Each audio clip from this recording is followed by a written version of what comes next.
One of the things that I'm finding most interesting about the upcoming election next week is the effect it's having now, and likely will, on marriage, dating, and relationships between men and women. And the thing that's really interesting to me is how many women are showing their true selves and how little they value their husbands. How it's all about them and his thoughts, his feelings, his opinions. Well, if they're not in line with hers, there's something wrong with him, which is why they're making videos like these.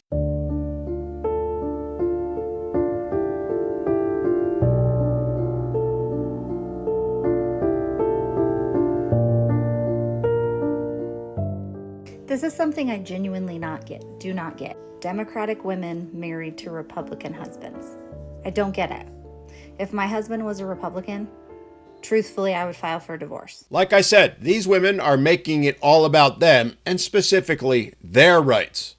They don't care in the least about him or his rights. And let's call it like it is. Those women, the candidate that they're supporting, that candidate's party, all have made it abundantly clear. Men shouldn't have any rights. Like, for example, his right to not have to worry about being shipped off to fight a war because a certain candidate who has made it abundantly clear she's got no problem shipping men overseas to fight and die in said war. The very same candidate who's made her entire campaign about women's rights and women's issues while completely neglecting the issues and rights of men. A candidate who, by the way, herself and who has others running around telling men that if they don't vote for her, they hate women. They're misogynists. There's no ifs, ands, or buts about it.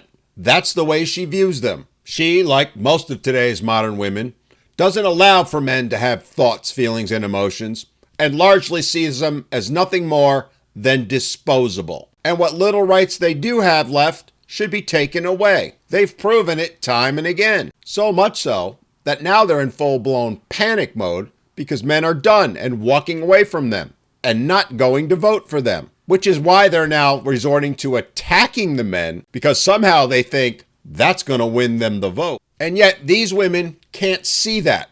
Or if they do, simply don't care. They can't allow that maybe the men in their lives, the men they claim to love, might have some issues with those thoughts that candidate has. But you see, they don't allow for that. It's all about them and only them. Because these women, much like the candidate they're demanding that men vote for, see their sons, husbands, fathers, brothers, all the men in their life, the very same way that candidate does. As disposable. Hell, they're even coming right out and saying it, as you saw in those videos, saying that women should divorce their husbands unless they vote the way they, the wives, tell them to. I mean, we won't even get into the fact how controlling that is and what their response would be if the husband told them how to vote. But the threat is there. They've stated it loud and clear for the whole world to see. And the response that the men that these women are married to, or any man for that matter who's married to a woman who might think this way, is for him to file for divorce, to walk away and never look back.